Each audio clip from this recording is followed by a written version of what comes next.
Dear students, today I will be discussing on the topic repressive measures on print media under company rule part 1. This video is going to be a two-part series.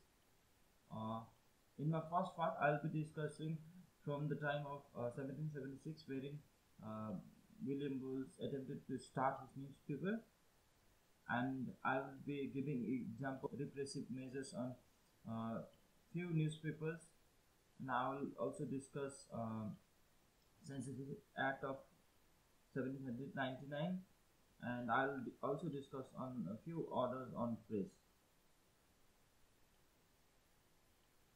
On the next part of this video of this series, I'll discuss on licensing regulation 1823 and licensing act 1857. So I will start with the time of 1776 when William Bulls attempted to start his newspaper. So as you already know by now that prior to any formal legislation on place, and even before there was any print publication for the first time in 1776, when an effort was being made to start a newspaper in India by William Bull, Companies Authority had denied its commencement as it was considered potential to go against their interests. Even when James Augustus Hickey had started Bengal Gazette or Kolkata General Advertiser on 29th January 1780, he didn't find it comfortable to operate under the company's rule. Initial deterrents were imposed to Hickey in the form of denying the essential facility of postal services. As you can understand, the value of postal services at that point of time, without which he was unable to circulate his newspaper throughout the corners of the country. When that did not deter him, he was imprisoned, fined and put to poverty and distress, and even then his resistance continued. Finally, his entire printing machine was confiscated and compelled to shut down his pioneering adventure in the field of journalism in India. That was the story of the unfortunate demise of the first newspaper of India. In the succeeding years, several newspapers or print publications had to go through difficult situations for their survival. Several of them had to confront the authorities, and many of them had been deported to England for non-compliance. Now, I would like to discuss some newspapers that had confrontation with authorities on several occasions for various reasons. First, Madras Gazette and Madras Courier. In 1795, the Madras Gazette was required to submit all general orders of the government for scrutiny by the military secretary before publication. Free postal facilities were withdrawn from the Madras Gazette and the Madras Courier. When the two newspapers protested, it was decided to impose levy at the delivery end so that people will stop buying this newspaper for cost effect. The editor of Madras Courier, Boyd, had published an apology on 2 occasions. Later, he resigned from editorship as the proprietor of the Madras Courier. Richard Johnson decided to seek patronage from the government, and Boyd's conduct of the newspaper was not to the liking of the government. Next newspaper was Indian Herald. The publisher of Indian Herald, Humphreys, were also summarily dealt with for unauthorized publication of the Indian Herald and for gross libel on the government and the Prince of Wales. Another newspaper was Bombay Gazette. The editor of Bombay Gazette sought an exclusive patronage of the government when the government asked for the undertaking from the editor for commenting on the conduct of the police.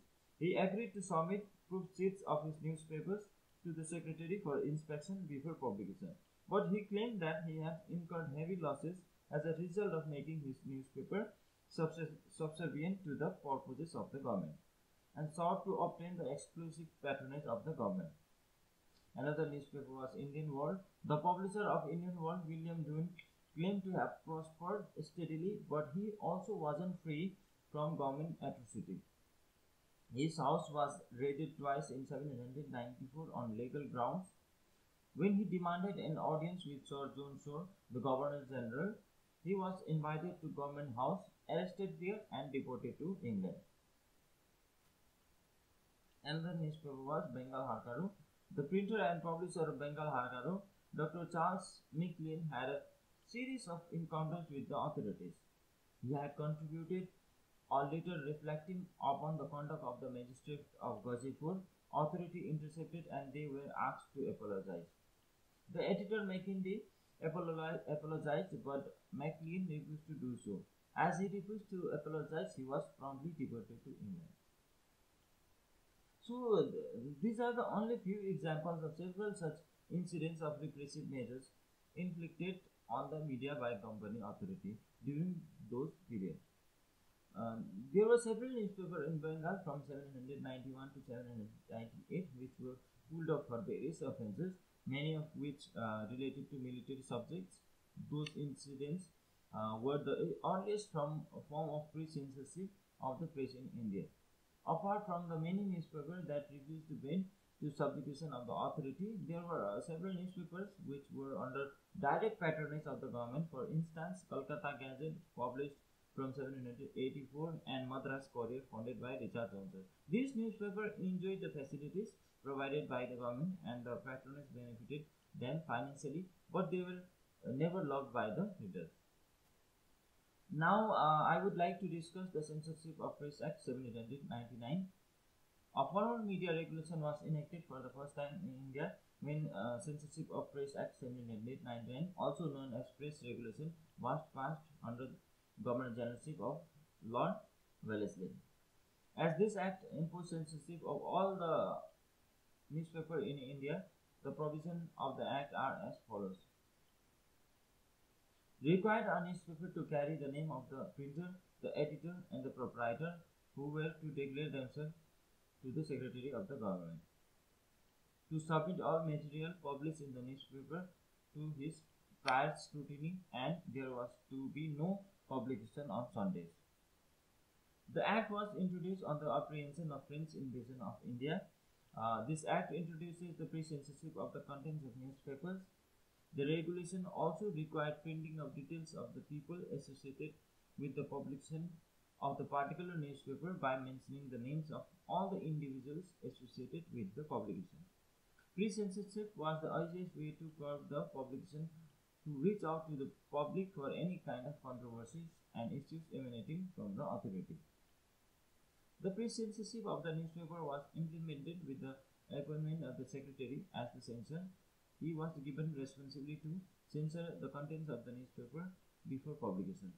The secretary was given a set of rules to exclude the newspaper from publishing information relating to the movement of ships or the embarkment of troops, speculation about relation between the company and of any of the Indian powers, information likely to be of use to the enemy, and comments likely to excite alarm or commotion within the company's territories. He was also directed to exclude all comments on the state of the public credit or revenue or the finances of the company or on the conduct of government officers, as also private scandals or libel on individuals. He was also instructed not to permit the publication of extracts from European newspapers. These rules basically barred newspaper from publishing anything relating to the affairs of the authority. As per the punishment for breaching the rules of this act, the concerned will be immediately deported to England, as deportation was the best option amongst all the punishments at that point of time, because almost all the people involved in print media were from English origin. So, orders on press. There were three orders that were passed, one in 1801, another in 1804, and third in 1813.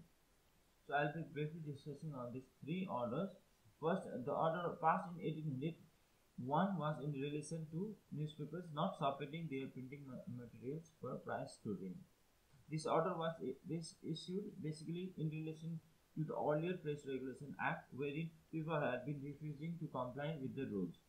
The Governor General found that the editors were not always prompt in submitting their proofs for examination. Therefore, on May 22nd, 1801, the following resolution was recorded.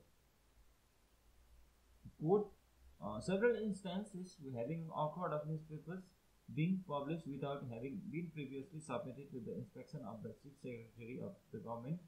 Ordered that the editors of newspapers be directed on no account to publish the newspaper of which they are respectively the editors until they shall have been received by the Chief Secretary of Government or in his absence by the Secretary in the Public Department, and that they be further informed that any paper sent for inspection after 3 o'clock will not be returned until the following day.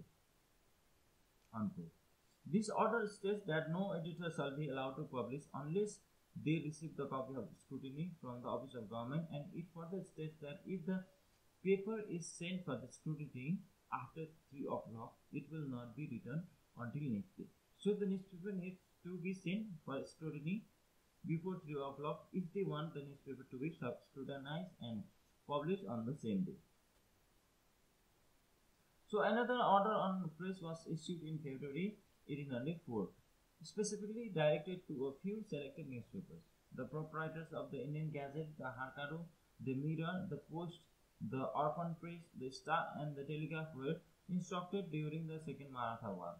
The order states that, quote, during the present war, you will not publish in your paper any naval or shipping intelligence whatsoever, except such as may appear in the first instance in the Kolkata Gazette under the sanction of the government between the company and any of the Indian powers. Information likely to be of use to the enemy and comments likely to excite alarm or commotion within the company's territories. This order was issued on the pretext of military information being published in the presses containing information which was forbidden to publish in the newspapers. Those newspapers were strictly instructed to comply with the rules put forth by the government.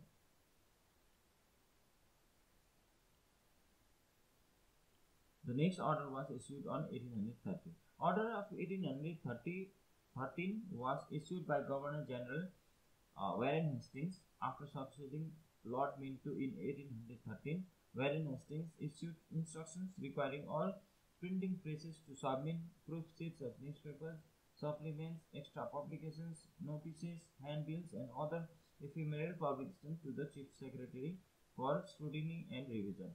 The rules of 1799 and the order of 1801 were to remain in force, but their operation was modified by Hastings' instructions, and it became clear that it was a kind of relaxation of the rule.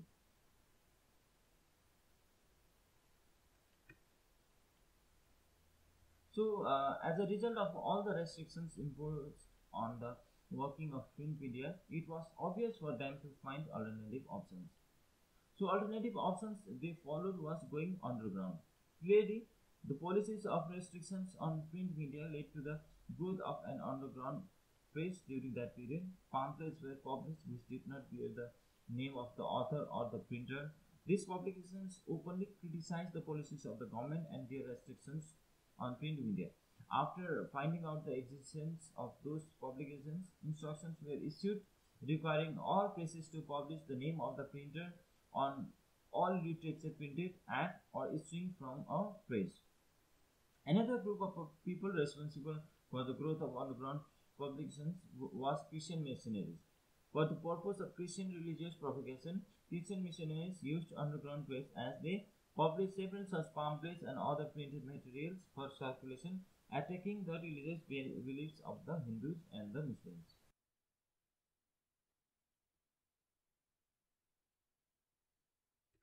So that's it for the repressive measures on print media under companies rule part 1. So I'll be seeing you in part 2 of this repressive measures on print media under company. So thank you.